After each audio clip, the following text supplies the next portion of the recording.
Hi friends, आप सभी का स्वागत है आपके अपने YouTube channel study with R K Rai में। तो आज हम लोग एनसीईआरटी 360 डिग्री का जो सीरीज देख रहे थे उसको कंटिन्यू करते हुए आज हम लोग ज्योग्राफी का पार्ट 2 देखेंगे। ज्योग्राफी का पार्ट 1 हम लोगों ने देख लिया है। जिन साथियों ने अभी तक इस क्लास नहीं देखे हैं, इस क्लास को देख लीजिएगा, क्योंकि इसका पार्ट 1 अपलोड किया जा चुका है। आप क्लास देख लेंगे तो ज़्यादा आसानी होगी आपको सीरियल बाय सीरियल समझने में। आज हम लोग इसका पार्ट 2 करेंगे। फर्स्ट पार्ट में हमने इसका 15 या 16 क्वेश्चन हमने किया था, ठीक है। आज हम लोग नेक्स्ट क्वेश्चन से स्टार्ट करेंगे। और एक बात आपको जानकारी के लिए बता दूं फ्रेंड्स कि इस बुक में बहुत जगह एरर भी है। हम उस एरर को अपने स्तर से पूरा प्रयास कर रहे हैं कि पूरा 100% रेक्टिफाई करके तब आपको दें, ठीक है। क्योंकि उसके लिए हमको बुक को पहले से देखना होता है और उसमें जो भी एरर रहता है उसको हमको सुधार करना होता है, ठीक है। जो अगर आपके पकड़ में आती है तो ठीक है, नहीं तो हम उसको देख ही रहे हैं, ठीक है ना। तो फिर देखते हैं। अगर आप हमारे चैनल पर नए हैं तो चैनल को सब्सक्राइब कर लीजिएगा, लाइक कर लीजिएगा और एक प्यारा सा कमेंट कर दीजिएगा। और क्लास देखने के बाद अपने कुछ साथियों के ग्रुप में इसे शेयर भी कर दीजिएगा ताकि इससे और दूसरे लोगों को भी लाभ मिले। तो चलिए बिना समय गंवाए हम लोग इसका नेक्स्ट पार्ट देखते हैं, पार्ट 2। इससे पहले हमने हिस्ट्री, साइंस का भी एक दो क्लास, एक क्लास करके किया है, ठीक है ना। और ये ज्योग्राफी चल रहा है, फिर नेक्स्ट सब्जेक्ट इसी तरह आता रहेगा। और आपको आईएनएम का क्वेश्चन भी बहुत जल्द मिलना शुरू हो जाएगा। चलिए देखते हैं। आज हम लोग इसका क्वेश्चन नंबर 16 से देखेंगे। ये एनसीईआरटी 360 डिग्री सभी एग्जाम के लिए महत्वपूर्ण है। जो विद्यार्थी टीआरई की तैयारी कर रहे होंगे, पीपीएससी टीआरई, उनके लिए 8 नंबर जो कॉमन पेपर पूछा जाता है उनके लिए भी ये रामबाण है। का मेन सब्जेक्ट में अगर ज्योग्राफी है तो उसके लिए भी रामबाण है ये, ठीक है। उसमें आपको 40 + 8 48 नंबर का दोनों का काम करेगा। अगर आपका मेन सब्जेक्ट में ज्योग्राफी नहीं है तो फिर 8 नंबर तो पूछना ही है, 8 नंबर के लिए तो कारगर है ही। इसलिए ये सिर्फ टीआरई ही नहीं और अदर एग्ज़ाम के लिए Bihar police, Bihar SI, Bihar SSC, CGL, railway, NTPC, जो भी एग्ज़ाम है हर एक एग्ज़ाम के लिए ये रामबाण है। क्वेश्चन नंबर 16 कहता है निम्नलिखित कथनों पर विचार कीजिए। फर्स्ट दिया है अतिसिंचन। क्या दिया है? अतिसिंचन से उत्पन्न जल क्रांतता भी भूमि निम्नीकरण के लिए उत्तरदायी है, जिससे मृदा में लवणीयता और क्षारीयता क्या होती है? घट जाती है। सेकेंड कहता है कि भारत के विभिन्न भागों में औद्योगिक जल निकास से बाहर आने वाला अपशिष्ट पदार्थ भूमि और जल प्रदूषण का मुख्य स्रोत है। यहाँ कह रहा है कि उपयुक्त में से कौन सा कथन सत्य है। ऑप्शन दिया है केवल 2, बी केवल 1 और 2, ऑप्शन सी दिया उपयुक्त में से कोई 2 और ऑप्शन डी दिया उपयुक्त में से कोई नहीं। अब इसका बताना है कि सही आंसर क्या होगा। यहाँ कहता क्या है? यहाँ कहता है कि अतिसिंचन से उत्पन्न जलक्रांतता भी भूमि निम्नीकरण के लिए उत्तरदायी है, जिससे मृदा में लवणीयता और क्षारीयता क्या होती है? घट जाती है। ये गलत है। ये स्टेटमेंट क्या है? गलत है। ये घटती नहीं है। यहाँ जो लिखा है कि घट जाती है, यहाँ घटती नहीं है। घटने के बजाय क्या होती है? बढ़ जाती है, ठीक है। तो इस हिसाब से ये क्या हो गया? ये स्टेटमेंट गलत हो गया। सेकंड स्टेटमेंट कहता है भारत के विभिन्न भागों में औद्योगिक जल निकास से बाहर आने वाले अपशिष्ट पदार्थ भूमि और जल प्रदूषण का मुख्य स्रोत है। ये बिल्कुल सही बात है, ये राइट है। चूँकि कहता है कि औद्योगिक जल का निकास, जो भी माना कि फैक्ट्रियाँ हैं, ठीक है ना, उससे भी जो भी निकलता है, जो भी जल अपशिष्ट पदार्थ हो गया या जल हो गया, जो भी उससे निकलता है, ये सब क्या है? ये सब प्रदूषण का मुख्य स्रोत है। प्रदूषण का क्या है? मुख्य कारक है। तो इसके हिसाब से सत्य कथन पूछ रहा है, इनमें से कौन सा कथन सत्य है? तो इसके हिसाब से हमारा सही आंसर क्या हो जाएगा? केवल 2, क्योंकि केवल 2 नंबर ही ऑप्शन सही है। फर्स्ट नंबर क्या है? गलत है। चलिए इसका व्याख्या देखते हैं। इसका व्याख्या क्या लिखा है? इसका डिस्क्रिप्शन लिखा है कि अतिसिंचन, क्या लिखा है? अतिसिंचन से उत्पन्न जलक्रांतता भी भूमि का निम्नीकरण के लिए उत्तरदायी है, जिससे मृदा में लवणीयता और क्षारीयता क्या हो जाती है? बढ़ जाती है। खनिज प्रक्रियाएं जैसे सीमेंट उद्योगों में चूना पत्थर को पीसना और मृदा बर्तन उद्योग में चूने यानी कि खड़िया मृदा और कहते हैं सिलखड़ी के प्रयोग से बहुत अधिक मात्रा में वायुमंडल में धूल विसर्जित होती हैं। धूल क्या देती है? विसर्जित होती हैं। जब कहते हैं जब इसकी परत भूमि पर जम जाती है तो मृदा की जल सोखने की प्रक्रिया अवरुद्ध हो जाती है। पिछले कुछ वर्षों से देश के विभिन्न भागों में औद्योगिक जल निकास से बाहर आने वाले जो अपशिष्ट पदार्थ है भूमि और जल प्रदूषण का क्या रहा है? मुख्य स्रोत है। ये क्या है? भूमि जल प्रदूषण का क्या है? मुख्य स्रोत है। क्वेश्चन कहता है 17 भूमि निम्नीकरण की समस्याओं को सुलझाने के लिए निम्नलिखित कथनों पर विचार कीजिए। कहता है कि वनारोपण चारागाहों का उचित प्रबंधन है। सेकंड कहता है पेड़ों की रक्षक मेखला। सेकंड क्या कहता है, पेड़ों की रक्षक मेखला। और थर्ड कहता है पशुचारण नियंत्रण और रेतीले टीलों को कांटेदार झाड़ियां लगाकर। मैंने यहाँ क्वेश्चन पूछ रहा है कि भूमि निम्नीकरण की समस्याओं को सुलझाने के लिए निम्नलिखित कथनों पर विचार कीजिए। अच्छा, भूमि का जो कहता है निम्नीकरण हो रहा है उसको मतलब बचाने के लिए, सुरक्षित रखने के लिए कहता है कि कौन सा कथन इसके लिए उचित है। तो इसमें वही कह रहा है कि ऑप्शन दिया है वनारोपण और चारागाहों का उचित प्रबंधन करना, पेड़ों की रक्षा मेखला हो गया, पेड़ों का जो रक्षक मेखला होता है। थर्ड दिया है पशुचारण नियंत्रण और रेतीले टीलों को कहता है कांटेदार झाड़ियां लगाकर। उपयुक्त में से कौन सा कथन पूछ रहा है कि सत्य है, सत्य कथन के बारे में पूछ रहा है। तो देखिए स्टेटमेंट के हिसाब से जो कह रहा है कि वनारोपण और चारागाहों का उचित प्रबंधन, ये बिल्कुल सही है। ठीक है ना, जब वनारोपण होगा जो भी होगा और चारागाह का अगर उचित प्रबंधन रहेगा तो भूमि का जो निम्नीकरण होता है, निम्नीकरण की समस्या है उससे क्या अपन निजात पा जाएंगे। दूसरा कहता है पेड़ों की रक्षक मेखला, है ना, पेड़ों की रक्षक मेखला है, ये भी सही है। ठीक है। थर्ड कहता है कि पशुचारण नियंत्रण और रेतीले टीलों को कांटेदार झाड़ियों को लगाकर। ठीक है ना, जहाँ पर कहता है कि एक तो पशुचारण नियंत्रण, अगर पर जैसे पशु है ना, पशु को हम चराने से क्या करेंगे, चराने पर नियंत्रण करेंगे। जैसे आती है पशु जैसे पशु आया घास उस खा जाता है वहाँ का पूरा, तो मिट्टी को क्या होता है, अगर वर्षा जैसे वर्षा उसा बहती है, जिससे वर्षा क्या होता है, वर्षा होती है तो उसमें क्या होता है मिट्टी कट के बह जाती है। तो इस तरह से कहता है पशुचारण नियंत्रण करेंगे तो क्या होगा, तो निम्नीकरण की समस्या से निजात पा जाएंगे। और या फिर कहते हैं रेतीले जो टीले होते हैं वहाँ पर कांटेदार झाड़ियाँ लगाकर। ऐसे रेतीले जगह पर तो जैसे कोई वन उगता नहीं, लेकिन वहाँ पर कौन सा वन कांटेदार झाड़ियाँ उगती हैं, तो उसको भी लगा के क्या कर सकते हैं, निम्नीकरण की समस्याओं से निजात पा सकते हैं। भूमि का जो निम्नीकरण की समस्या है उससे निजात पा सकते हैं। तो यहाँ दिया है उपयुक्त, अब ऑप्शन में कह रहा है कि मैं उपयुक्त में से कौन सा कथन सत्य है। इस हिसाब से मेरा दोनों कथन सत्य है, तीनों कथन सत्य है, फर्स्ट सेकंड और थर्ड। इस हिसाब से हमारा सही आंसर क्या हो जाएगा, ऑप्शन नंबर सी, उपयुक्त में से सभी। इसको देखते हैं। व्याख्या लिखा है कि भूमि निम्नीकरण की समस्याओं को सुलझाने के कई तरीके हैं। वनारोपण हो गया, चारागाहों का उचित प्रबंधन एवं कहता है इसमें कुछ हद तक मदद कर सकता है, सही बात है। पेड़ों की रक्षक मेखला, शेल्टर बेल्ट, ठीक है। पशुचारण नियंत्रण और रेतीले टीलों को कहता है कांटेदार झाड़ियां लगाकर स्थिर बनाने की प्रक्रिया भी भूमि कटाव की रोकथाम या शुष्क क्षेत्रों की जा सकती है। ठीक है।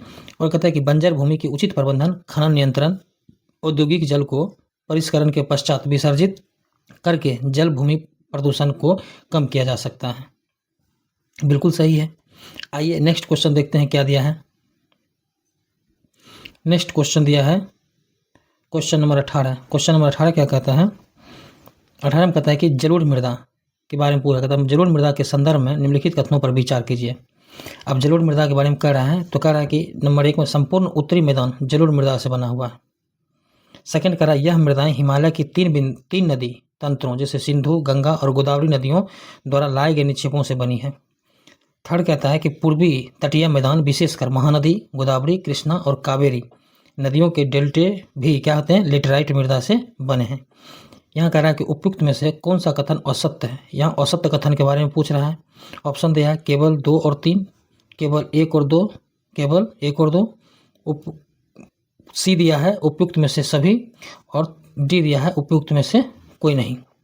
तो इसका सही आंसर देखेंगे हम लोग, इसका सही आंसर क्या होगा। तो इससे पहले हम एक बार फिर से स्टेटमेंट देखते हैं। कहता है कि संपूर्ण उत्तरी मैदान, क्या कहता है, क्योंकि ये जलोढ़ मृदा के बारे में पूछ रहा है तो कहता है संपूर्ण उत्तरी मैदान जलोढ़ मृदा से बना हुआ है। ये बिल्कुल सही है, ये राइट है। दूसरा कहता है कि यह मृदाएं हिमालय की 3 नदी तंत्रों सिंधु, गंगा और गोदावरी नदियों द्वारा लाए गए निक्षेपों से बनी है। ये देखिए ये गलत है, ये स्टेटमेंट। ये सिंधु, गंगा और गोदावरी नहीं होगा, गोदावरी की जगह क्या होगा, ब्रह्मपुत्र, ब्रह्मपुत्र। ठीक है।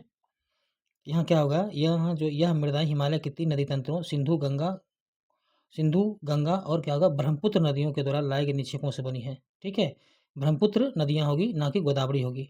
इस हिसाब से यहाँ ये गलत हो गया, ये स्टेटमेंट क्या है, यह गलत हो गया। थर्ड कहता है कि पूर्वी तटीय मैदान विशेषकर महानदी, गोदावरी, कृष्णा, कावेरी नदियों के डेल्टे भी लेटराइट मृदा से बने हैं। ये गलत है, लेटराइट मृदा से नहीं बल्कि जलोढ़ मृदा से होगा। किस मृदा से, जलोढ़ मृदा से बने हैं। ठीक है ना, तो ये भी स्टेटमेंट गलत है। अब ऑप्शन में क्या दिया है कि पूछ रहा है कि कौन सा कथन असत्य है, क्योंकि असत्य कथन के बारे में पूछ रहा है। तो यहाँ हमारा कौन सा कथन असत्य है, तो ऑप्शन नंबर यहाँ होगा ए, 2 और 3 क्या होगा, 2 और 3 क्या है हमारा असत्य है। सिर्फ एक ही क्वेश्चन का सत्य है, फर्स्ट नंबर का, फर्स्ट नंबर ही स्टेटमेंट क्या है हमारा सही है, बाकी 2 क्या है गलत है। इसलिए ऑप्शन इस हिसाब से हमारा 18 का कितना हो जाएगा, ए नंबर। चलिए इसके व्याख्या को देखते हैं, इसमें व्याख्या में क्या लिखा है। यहाँ लिखा है, यह मृदाएं हिमालय की 3 महत्वपूर्ण नदी तंत्रों सिंधु, गंगा और ब्रह्मपुत्र नदियों द्वारा लाए गए निक्षेपों से बनी है। एक संकरे गलियारे के द्वारा ये मृदाएं राजस्थान, गुजरात तक फैली हैं और पूर्वी तटीय मैदान विशेषकर महानदी, गोदावरी, कृष्णा और कावेरी नदियों के डेल्टा भी कहते हैं। डेल्टे भी जलोढ़ मृदा से, किस मृदा से, जलोढ़ मृदा से बने हैं।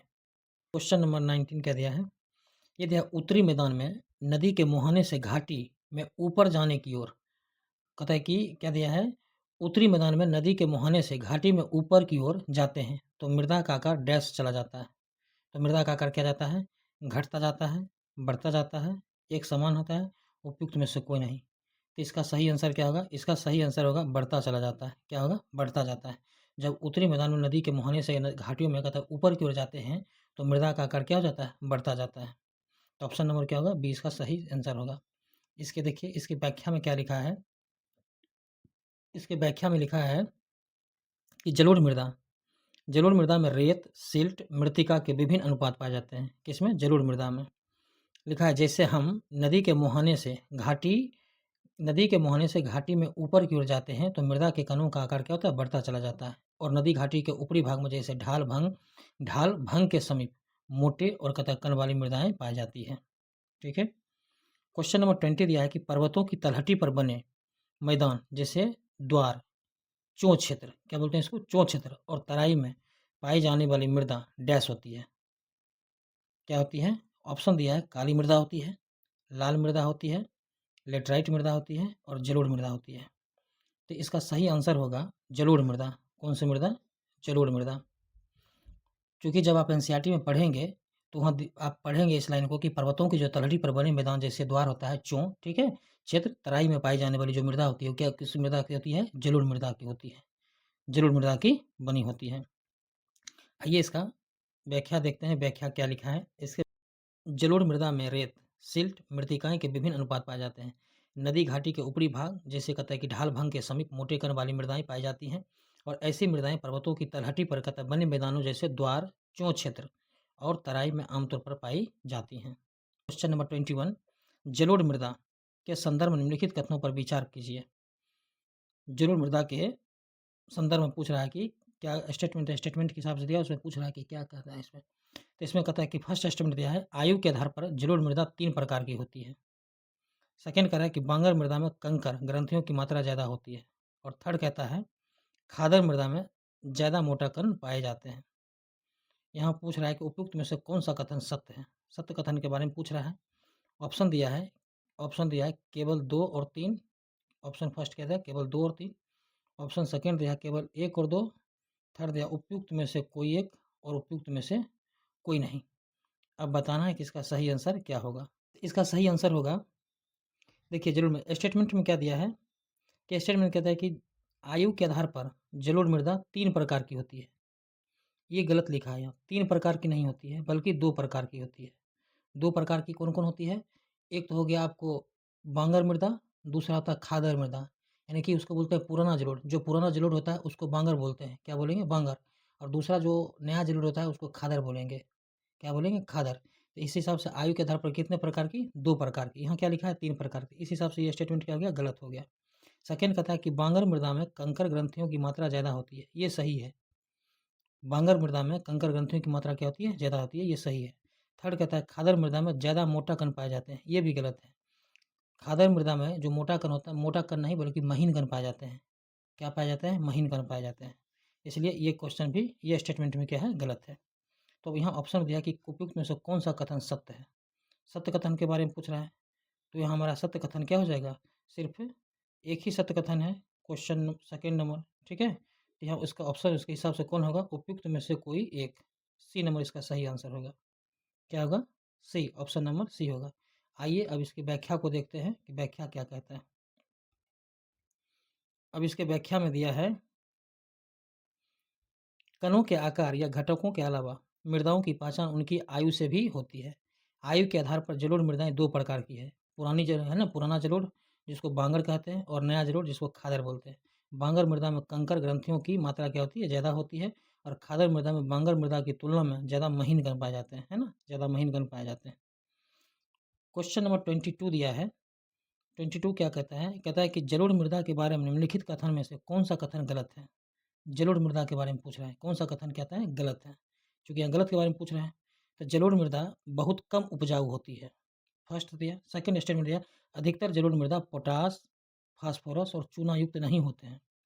उपयुक्त में से पूछ रहा है कौन सा कथन सत्य है। ऑप्शन दिया है केवल 2 और 3, केवल 1 और 2, उपयुक्त में से कोई एक, और उपयुक्त में से कोई नहीं। अब बताना है इसका सही आंसर क्या होगा। इसमें कहता है, फर्स्ट टेस्ट में कहता है जलोढ़ मृदा बहुत कम उपजाऊ होती है, ये गलत होती है, ये गलत है। ये जो कह रहा है कि जलोढ़ मृदा बहुत कम उपजाऊ होती है, ये गलत है, क्योंकि ये बहुत अधिक उपजाऊ होता है। जलोढ़ मृदा कहता है सबसे अधिक माने उपजाऊ यही होता है, ठीक है ना, जलोढ़ मृदा ही। सेकंड कहता है कि अधिकतर जलोढ़ मृदा पोटास, फास्फोरस और चूना युक्त नहीं होते हैं, ये भी स्टेटमेंट गलत है। ये जो अधिकतर जलोढ़ मृदा होता है उसमें पोटास, फास्फोरस और चूना युक्त कहते हैं बहुत मात्रा में होते हैं, यहाँ कहता है नहीं होते हैं, वहाँ परिपूर्ण मात्रा में होते हैं, ठीक है ना। इसमें क्वेश्चन यहाँ पूछ रहा है कि कौन सा कथन सत्य है। यहाँ तो कोई भी सत्य नहीं है, पहला भी गलत हो गया, दूसरा भी गलत हो गया, तो इसका सही आंसर होगा ऑप्शन नंबर डी, उपयुक्त में से कोई नहीं, उपयुक्त में से कोई नहीं। आइए इसका व्याख्या देखते हैं, व्याख्या क्या दिया है। इसका व्याख्या कहता है कि जलोढ़ मृदाएं बहुत उपजाऊ होती हैं। अधिकतर जलोढ़ मृदाएं पोटास, फास्फोरस और चूना युक्त होती हैं, जो इनको गन्ने, चावल, गेहूं और अन्य अनाजों और दलहन फसलों की खेती के लिए क्या होती है, उपयुक्त बनाती हैं। क्वेश्चन नंबर 23 कहता है कि रेगर मृदा को दूसरे किस नाम से जाना जाता है। आपको पता होगा कि रेगर मृदा किसको कहते हैं, ठीक है ना। तो ऑप्शन दिया है कि लाल मृदा, जलोढ़ मृदा, लेटराइट मृदा और काली मृदा। इसका सही ऑप्शन होगा, सही आंसर होगा काली मृदा। रेगर मृदा को किस नाम से जानते हैं, काली मृदा को। और रेगर मृदा को ही चरनोजम भी कहते हैं, ठीक है ना। इसको पढ़िएगा आप, यहाँ भले यहाँ नहीं पढ़े होंगे, लेकिन आप नेक्स्ट क्लास का एनसीईआरटी जब पढ़ेंगे या फिर स्टैंडर्ड कोई स्टैंडर्ड बुक पढ़ेंगे, तो उस स्टैंडर्ड बुक में आप उसको रेगर मृदा को चरनोजम मृदा के बारे में भी, चरनोजम उसका नाम है, रेगर मृदा का दूसरा नाम क्या है, चरनोजम भी है, ठीक है। इसको याद रखेंगे।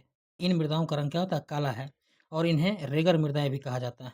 काली मृदा कपास खेती के लिए क्या है, उचित समझी जाती है, और काली कपास मृदा के नाम से भी जाना जाता है। यह माना जाता है कि जलवायु और जनक शैलों में काली मृदा बनाने में महत्वपूर्ण कतः योगदान दिया है।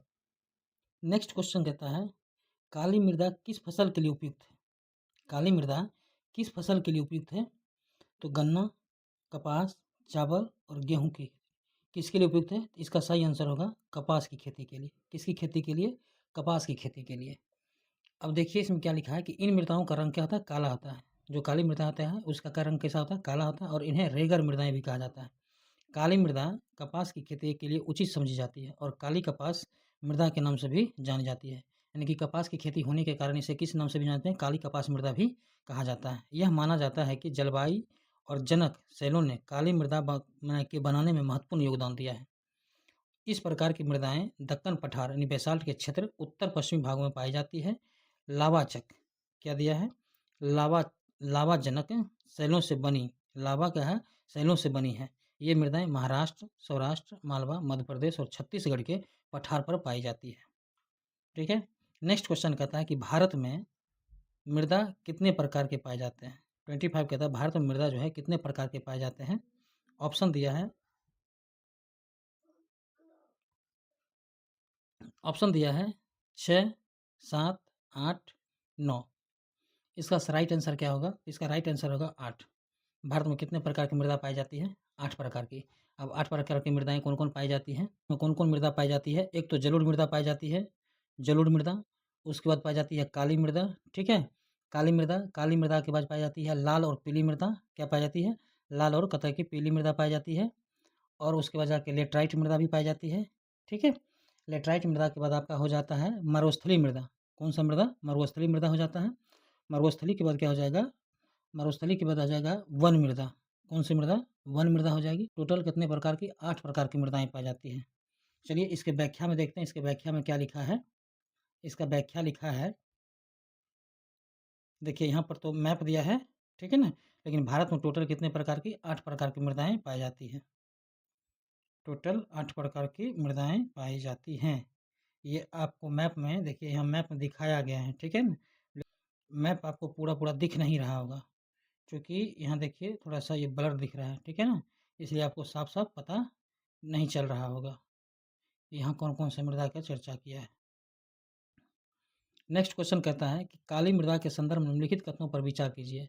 अब यहाँ काली मृदा के बारे में पूछ रहा है, तो फर्स्ट कह रहा है काली मृदा बहुत महीन कणों से बना है। सेकेंड कह रहा है ये मृदाएं पोटास, फास्फोरस और चूनायुक्त की मात्रा ज़्यादा होती है। थर्ड कहता है कि उत्तर पश्चिमी दिशा में गोदावरी और कृष्णा नदियों की घाटियों तक फैली है। उपयुक्त में से कौन सा कथन सत्य है? सत्य कथन के बारे में पूछ रहा है। ऑप्शन दिया है केवल 2 और 3, केवल 1, उपयुक्त में से कोई एक और उपयुक्त में से कोई नहीं। अब आपको इसमें बताना है कि सही आंसर क्या होगा इसका। इसका सही आंसर कहता है, यहाँ कहता है कि काली मृदा बहुत महीन कणों से बना है, ये सही है। काली मृदा बहुत महीन कणों से बना है, ये तो सही है। सेकंड कहता है कि ये मृदा पोटास, फास्फोरस और चूना युक्त की मात्रा क्या होती है? ज़्यादा होती है, ये गलत है, क्योंकि इसमें फास्फोरस की मात्रा जो होती है वो कम होती है, ठीक है ना। यहाँ लिखा है ज़्यादा होती है, ये गलत है। नेक्स्ट दिया है कि उत्तर पश्चिमी दिशा में गोदावरी और कृष्णा नदियों की घाटियों तक फैली होती है, ये भी गलत है। ये उत्तर पश्चिमी दिशा नहीं होगा, बल्कि दक्षिण पूर्व दिशा होगा। क्या होगा? दक्षिण पूर्व दिशा में, ठीक है ना। दक्षिण पूर्व दिशा में गोदावरी और कृष्णा नदियों घाटियों तक क्या कहता है? फैली है। लेकिन यहाँ लिखा है उत्तर पश्चिम, इस हिसाब से ये भी स्टेटमेंट गलत है, यानी कि सेकेंड और थर्ड गलत है। फर्स्ट नंबर का था काली मृदा बहुत महीन कण से बना, ये सही है, सिर्फ एक सही है स्टेटमेंट फर्स्ट। यहाँ पूछ रहा है कि आंसर उपयुक्त में से कौन सा कथन सत्य के बारे में पूछ रहा है, तो यहाँ होगा ऑप्शन नंबर बी। इसका आंसर क्या होगा? ऑप्शन में केवल एक सही है। केवल कौन सही है? केवल एक सही है। आइए इसका व्याख्या देखते हैं। इसका व्याख्या क्या लिखा है?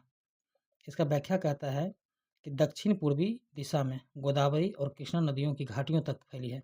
दक्षिणी पूर्व दिशा में गोदावरी और कृष्णा नदियों की घाटियों तक फैली है। काली मृदा बहुत बहीन कणों अर्थात मृतिका से बनी है। इसकी नमी धारण करने की क्षमता बहुत कम है।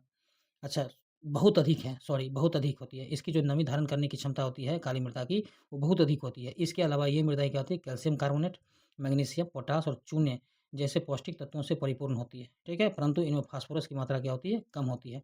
गर्म और शुष्क मौसम में कहते हैं इन मुद्राओं में गहरी दरारें पड़ जाती हैं, जिससे इनमें अच्छी तरह वायु मिश्रण हो जाता है। जिससे कहता है इसमें वायु कहता है अच्छी तरह से मिश्रण हो जाता है। क्लास कैसा लग रहा है कमेंट करके ज़रूर बताइएगा। अगर आप हमारे चैनल पर नए हैं तो सब्सक्राइब कर लीजिएगा। हम तैयारी 4 के लिए इस तरह के अच्छा क्लास लाते रहते हैं। सब्सक्राइब करने के बाद बेल आइकन को ज़रूर ऑन कर लीजिएगा, ताकि आने वाला हर क्लास आपको सबसे पहले मिले। क्वेश्चन नंबर 27 कहता है डैश दक्कन, क्या कहता है कि डैश दक्कन के पठार के पूर्वी और दक्षिणी भाग में कम वर्षा वाले क्षेत्रों में रवेदार आग्नेय पर विकसित होते हैं। ऑप्शन दिया काली मृदा, जलोढ़ मृदा, लाल मृदा और क्या दिया? पीली मृदा। तो इसका राइट आंसर क्या होगा? लाल मृदा। क्या होगा? लाल मृदा। लाल मृदा जो है दक्कन के पठार के पूर्वी और दक्षिणी भाग में कम वर्षा वाले कतः क्षेत्रों में रवेदार आग्नेय पर क्या होते हैं? विकसित होते हैं। देखिए इसमें क्या लिखा है कि लाल मृदा दक्कन पठार के पूर्वी और दक्षिणी हिस्सों में क्या होते हैं? रवेदार आग्नेय चट्टानों पर कम वर्षा वाले भागों में विकसित हुई हैं। लाल और पीली मृदाएं ओडिशा, छत्तीसगढ़, मध्य गंगा और मैदान के दक्षिणी छोर पर और पश्चिमी घाट क्या होता है में पहाड़ी में, पश्चिमी घाट कहाँ? पहाड़ी में, पश्चिमी घाट पहाड़ी में कतः की पद पर पाई जाती है। इन मृदाओं का लाल रंग कतः लाल रंग रवेदार आग्नेय और कतः रूपांतरित चट्टानों में लौह धातु के प्रसार के कारण होता है। इनका पीला रंग इनमें जलयोजन के कारण होता है। इनका जो पीला रंग होता है इनमें जलयोजन के कारण होता है। 28 में कहता है निम्नलिखित कथनों पर विचार कीजिए। 28 नंबर क्या कहता है? निम्नलिखित कथनों पर विचार कीजिए। मृदा का लाल रंग जलयोजन के कारण होता है। सेकंड कहता है मृदा का पीला रंग लौह धातु के कारण होता है। उपयुक्त में से पूछ रहा है कौन सा कथन सत्य है? ऑप्शन दिया है केवल 1 और 2, बी दिया केवल 1, सी दिया उपयुक्त में से कोई एक और डी दिया उपयुक्त में से कोई नहीं। इसका जो सही आंसर दिया है इसमें कहता है कि मृदा का लाल रंग जलयोजन के कारण होता है, ये गलत है। ये जलयोजन के कारण लाल रंग नहीं होता, बल्कि जलयोजन के कारण पीला रंग होता है। इसका जो लाल रंग होता है, लाल रंग, ये लाल रंग होता है किस कारण कहता है? रवेदार आग्नेय के कारण। किसके कारण? रवेदार आग्नेय के कारण या लौह धातु के प्रसार के कारण होता है। जो रूपांतरित चट्टान होता है उसमें लौह धातु के प्रसार के कारण क्या होता है? इसका रंग कैसा होता है? लाल होता है, ठीक है ना। लेकिन यहाँ लिखा है जलयोजन का कारण, तो ये गलत है। ये स्टेटमेंट क्या है? गलत है। किसके कारण लाल होता है?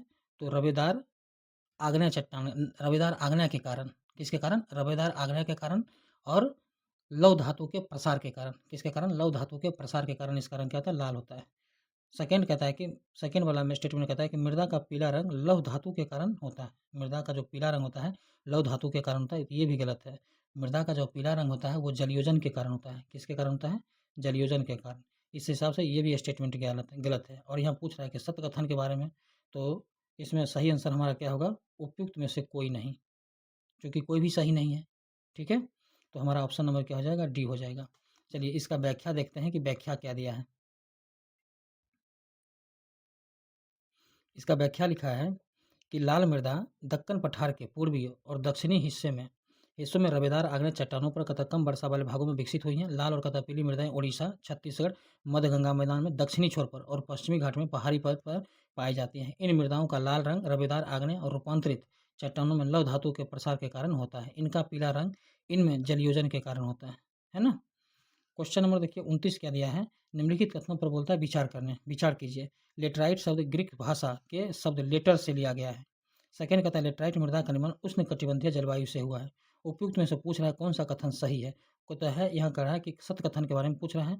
ऑप्शन दिया है केवल दो, केवल एक, केवल उपयुक्त में से सभी और उपयुक्त में से कोई नहीं। तो यहाँ क्वेश्चन कह रहा है, यहाँ क्वेश्चन कह रहा है कि लेटराइट शब्द ग्रीक भाषा के शब्द लेटर से लिया गया है। बिल्कुल सही है। सेकंड कहता है लेटराइट मृदा के निर्माण उष्ण कटिबंधीय कहिए या उपोष्ण कटिबंधीय जलवायु से हुआ है, ये भी सही है। उपयुक्त में से कथन सत्य कथन पर पूछ रहा है, तो इसलिए दोनों कथन क्या है? सही है। तो ये ऑप्शन क्या होगा? उपयुक्त में से सभी। इसका राइट आंसर क्या होगा? ऑप्शन नंबर सी होगा, उपयुक्त में से सभी। ठीक है, चलिए इसका व्याख्या देखते हैं कि व्याख्या क्या दिया है। इसका व्याख्या लिखा है कि लेटराइट शब्द ग्रीक भाषा के शब्द लेटर से लिया गया है, जिसका अर्थ है ईंट। जिसका अर्थ क्या होता है? ईंट। लेटराइट मृदा का निर्माण उष्ण कटिबंधीय तथा उपोष्ण कटिबंधीय जलवायु क्षेत्रों में आर्द्र या शुष्क ऋतुओं के एक के बाद एक आने के कारण होता है। ठीक है, क्वेश्चन नंबर 30 कहता है, 30 में क्या कहता है कि काजू की फसल के लिए कौन सी मृदा उपयुक्त है। ऑप्शन दिया उपयुक्त लाल मृदा, बी दिया जलोढ़ मृदा, सी दिया लेटराइट मृदा और डी दिया काली मृदा। इसका सही आंसर क्या होगा? लेटराइट मृदा। काजू की फसल के लिए कौन सी मृदा उपयुक्त है? तो लेटराइट मृदा है। आइए देखते हैं इसका क्या लिखा है। इसका व्याख्या लिखा है कि स्थल रूपों पर उनकी स्थिति के अनुसार उनमें अपर्दन और भूमि निम्नीकरण की कतः संभावना होती है। मृदा संरक्षण की उचित तकनीक अपनाकर इन मृदाओं पर कर्नाटक, केरल, तमिलनाडु में चाय और कॉफ़ी उगाई जाती है। तमिलनाडु, आंध्र प्रदेश और केरल के लाल लेटराइट मृदाएं काजू की फसल के लिए अधिक उपयुक्त होती हैं। ठीक है, चलिए क्वेश्चन नंबर 31 क्या कहता है? मरुस्थलीय मृदा के संदर्भ में निम्नलिखित कथनों पर क्या कीजिए? विचार कीजिए। फर्स्ट कहता है मरुस्थलीय मृदा का रंग पीला होता है। सेकंड कहता है मृदा में ह्यूमस एवं नमी की मात्रा कम होती है।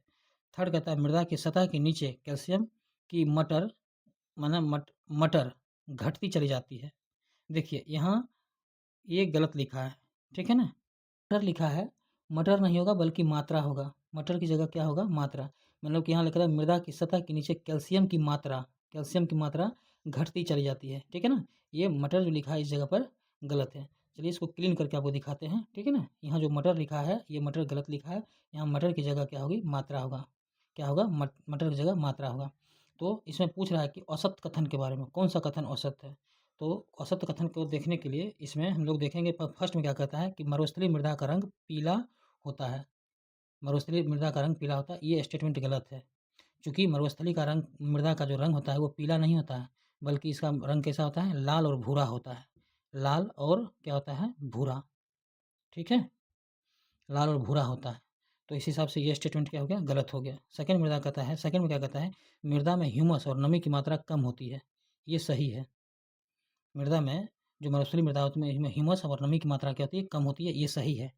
थर्ड कहता है कि मृदा की सतह के नीचे कैल्शियम की, चलिए इसको क्लीन कर देते हैं। इसमें कहता है कि मृदा की सतह के नीचे कैल्शियम की मात्रा घटती चली जाती है। मात्रा, यहाँ मात्रा पढ़ेंगे इसको, ठीक है ना, ये गलत दिखा है। मात्रा घटती चली जाती है, ये स्टेटमेंट भी गलत है। घटती नहीं बल्कि बढ़ती चली जाती है। ठीक है ना, घटती की जगह क्या होता है? बढ़ती चली जाती है। ठीक है, तो इस हिसाब से ये स्टेटमेंट भी, फर्स्ट स्टेटमेंट गलत है, सेकेंड भी गलत है, सिर्फ 2 नंबर सही। इसमें पूछ रहा है कि कौन सा कथन असत्य है। असत्य कथन के बारे में पूछ रहा है, तो ऑप्शन नंबर क्या होगा? 1 और 3। तो चलिए इसका ऑप्शन आंसर देखते हैं। आंसर क्या दिया है? इसका आंसर दिया है कहता है कि ऑप्शन दिया है कि केवल 1 और 2, 1 और 3, केवल 1, केवल 1 दिया है, फिर दिया केवल 1 और 2 और उपयुक्त में से कोई नहीं। तो इसका सही आंसर क्या होगा? तो इसका सही आंसर होगा 1 और 3, ऑप्शन नंबर ए। ठीक है? ऑप्शन नंबर ए हमारा सही आंसर है। चूँकि इसमें हमारा कितना स्टेटमेंट सही हो रहा था? इसमें हमारा 2 स्टेटमेंट ही सही हो रहा था। एक तो फर्स्ट तो ये हो रहा था कि मरुस्थलीय मृदा का रंग पीला होता है, ये तो गलत है, ठीक है? औसत के बारे में पूछ रहा है, ये पहला गलत है और दूसरा तो सही है और तीसरा भी गलत है, ठीक है? तो इसमें फर्स्ट और थर्ड क्या दिया है? ये गलत है, ठीक है? औसत है। तो चलिए ऑप्शन नंबर ए सही है, बिल्कुल राइट आंसर हो गया। चलिए इसमें क्या लिखा है, इसका व्याख्या क्या लिखा है? मरुस्थलीय मृदाओं का रंग क्या होता है? लाल और भूरा होता है। जो मरुस्थलीय मृदा होता है उसका रंग कैसा होता है? लाल और भूरा होता है। ये मृदाएँ आमतौर पर रेतीली और लवणीय होती हैं। कुछ क्षेत्रों में नमक की मात्रा क्या होती है? इतनी अधिक होती है कि झीलों से जल वाष्पीकृत करके खाने का नमक भी बनाया जाता है। शुष्क जलवायु और उच्च तापमान के कारण जलवाष्प दर क्या होता है? अधिक होता है और मृदाओं में ह्यूमस और नमी की मात्रा क्या होती है? कम होती है। मृदा की सतह के नीचे कैल्शियम की मात्रा बढ़ती चली जाती है और नीचे की परतों में चूने के कंकड़ की सतह पाई जाती है। ठीक है? तो चलिए नेक्स्ट क्वेश्चन देखते हैं। नेक्स्ट क्वेश्चन दिया हमारा 32। अब 32 क्या कहता है? कहता है कि वन मृदा किस क्षेत्र में पाई जाती है? वन मृदा जो होती है वो किस क्षेत्र में पाई जाती है? तो ऑप्शन लिखा है मैदानी क्षेत्र में, पर्वतीय क्षेत्र में, अधिक वर्षा वाले क्षेत्र में और कहाँ लिखा है उपयुक्त में से कोई नहीं। इसका राइट आंसर होगा पर्वतीय क्षेत्र में। वन मृदा कहाँ मिलती है? जो वन मृदा वो पर्वतीय क्षेत्र में ही मिलती है, ठीक है ना? देखिए इसके बारे में लिखा है कि ये मृदाएँ आमतौर पर पहाड़ी और पर्वतीय क्षेत्रों में पाई जाती हैं, जहाँ पर्याप्त वर्षा वन उपलब्ध हैं। जहाँ क्या उपलब्ध है? पर्याप्त वर्षा वन उपलब्ध है। इन मृदाओं के गठन में पर्वतीय पर्यावरण के अनुसार बदलाव क्या रहता है? आता रहता है, बदलाव आता है। चलिए 33 में क्या दिया है कि मृदा के कटाव और उसके बहाव की प्रक्रिया को डैश कहा जाता है। जब मृदा का कटाव होगा और उसका बहाव होगा तो उसको क्या कहेंगे? ठीक है ना? ये कैसा क्वेश्चन है? बेसिक सा क्वेश्चन है। इसको आप बार पढ़े होंगे, ठीक है ना? इस तरह जब मृदा में कटाव और बहाव आ जाए तो उसको क्या बोलेंगे? उसे अपर्दन बोलेंगे। क्या बोलेंगे? अपर्दन, ठीक है? और देखिए यहाँ पर एक उत्खात भूमि की चर्चा किया है। अब उत्खात भूमि क्या होता है? उत्खात भूमि उसको बोलेंगे जो जोतने योग्य भूमि नहीं हो। जो भूमि जोतने योग्य नहीं होता है उसको क्या बोलेंगे? उत्खात भूमि बोलेंगे। कैसी भूमि बोलेंगे? उत्खात भूमि। जो क्या होता है? जोतने योग्य नहीं होता है। उसको कहिए, आप उसको कह सकते हैं बैड लैंड। किसके कह सकते हैं? Bad land. इंग्लिश में इसको बैड लैंड भी कहते हैं उत्खात भूमि को, जो जोतने योग्य नहीं होता है। चलिए नेक्स्ट क्वेश्चन देखते हैं। अच्छा इसका व्याख्या देख लेते हैं। इसका व्याख्या क्या लिखा है? इसमें व्याख्या लिखा है इसका कि मृदा के कटाव और उसके बहाव की प्रक्रिया को मृदा अपर्दन कहा जाता है। मृदा के बनने और अपर्दन की क्रिया आमतौर पर तथा साथ साथ चलती है और दोनों में संतुलन होता है। दोनों में क्या होता है? संतुलन होता है।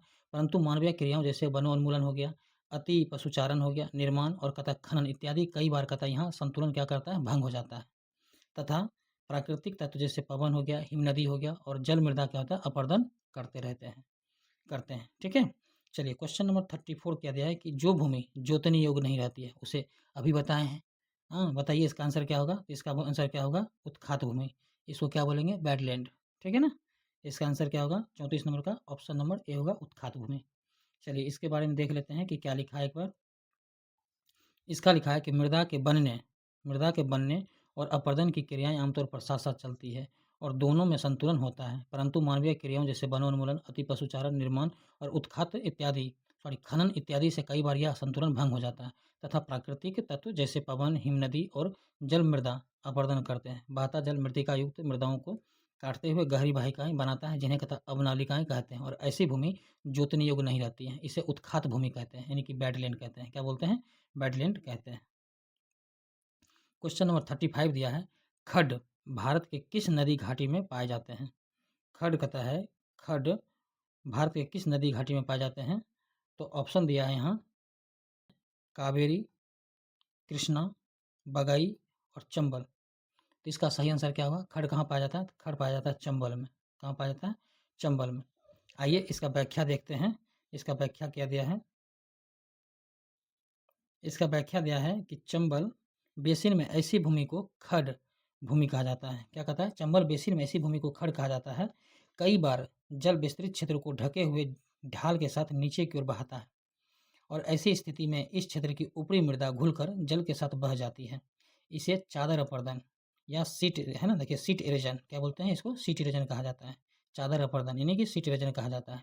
पवन द्वारा मैदान अथवा ढालू क्षेत्र से मृदा को उड़ा ले जाने की प्रक्रिया पवन अपर्दन कहा जाता है। ठीक है। नेक्स्ट क्वेश्चन दिया है कि समोच्च जुताई किसे कहते हैं, किसे बोलते हैं, समोच्च जुताई किसे बोलते हैं। तो ऑप्शन दिया है समोच्च रेखाओं, क्या दिया है, समोच्च रेखाओं के साथ मैदानों पर जुताई करना। सेकेंड दिया है कि समोच्च रेखाओं के साथ बंजर भूमि पर जुताई करना। थर्ड दिया है कि समोच्च रेखाओं के साथ ढलान वाली भूमि पर जुताई करना, और उपयुक्त में से कोई नहीं। जब आप समोच्च रेखाओं के बारे में पढ़ेंगे, तो एनसीईआरटी में पढ़ेंगे, तो इसका आंसर, सही आंसर होगा ऑप्शन नंबर सी। क्या होगा, ऑप्शन नंबर सी होगा। ऑप्शन नंबर सी, समोच्च रेखाओं के साथ ढलान वाली, है ना, ढलान वाली या ढाल वाली भूमि पर कतः जुताई करना, ये इसका सही आंसर होगा। चलिए इसका व्याख्या देख लेते हैं। इसका व्याख्या क्या लिखा है। इसका व्याख्या लिखा है कि ढलान वाली भूमि पर समोच्च रेखाओं के समानांतर हल चलाने से ढाल के साथ जल बहाव की गति क्या होती है, बहाव की गति घटती है। इसे समोच्च जुताई, क्या बोलते हैं, इसको समोच्च जुताई कहा जाता है। और ढाल वाली भूमि पर सोपान बनाए जा सकते हैं। सोपान कृषि अपर्दन को क्या करता है, नियंत्रित करती है। सोपान कृषि क्या करता है, अपर्दन को नियंत्रित करता है। तो इस तरह से हमारा क्लास आज यहाँ समाप्त होता है। ठीक है। फर्स्ट चैप्टर हमने कंप्लीट कर लिया है। इसमें टोटल 35 या 32 क्वेश्चन था, जिसको हमने देख लिया है। ठीक है। अब नेक्स्ट हमारा 36 क्वेश्चन था, 36 क्वेश्चन को देख लिया है। अब नेक्स्ट हमारा चैप्टर 2 आएगा। ठीक है। तो क्लास कैसा लगा कमेंट करके ज़रूर बताइएगा। अब हमारे चैनल पर आप नए विजिट कर रहे हैं, तो चैनल को सब्सक्राइब कर लीजिएगा, लाइक कर दीजिएगा, और एक प्यारा सा कमेंट कर दीजिएगा। आपके कमेंट से हमें मोटिवेशन मिलती है, और हम आपके लिए अच्छा क्लास लाते रहते हैं। अभी हम तैयारी 4 को ध्यान में रखते हुए, चूँकि इसका भी एग्ज़ाम बहुत करीब है, तो इसको ध्यान में रखते हुए हम इसके तैयारी 4 के सिलेबस बेस पे सारा क्लास चला रहे हैं। ठीक है। सभी एग्ज़ाम, चाहे वो बिहार पुलिस के कैंडिडेट हों, चाहे बीएसएससी हो, बिहार सीजीएल हो, या फिर एसआई हो, किसी भी एग्ज़ाम के लिए, कोई भी एग्ज़ाम तैयारी करते हो, सभी के लिए ये रामबाण बुक है। ठीक है ना। तो इसको सभी कोई पढ़ सकते हैं। क्लास यहीं समाप्त करते हैं। मिलते हैं फिर किसी नेक्स्ट क्लास में, किसी नेक्स्ट सब्जेक्ट के साथ। ठीक है। क्लास देखने के लिए बहुत बहुत धन्यवाद। Thank you.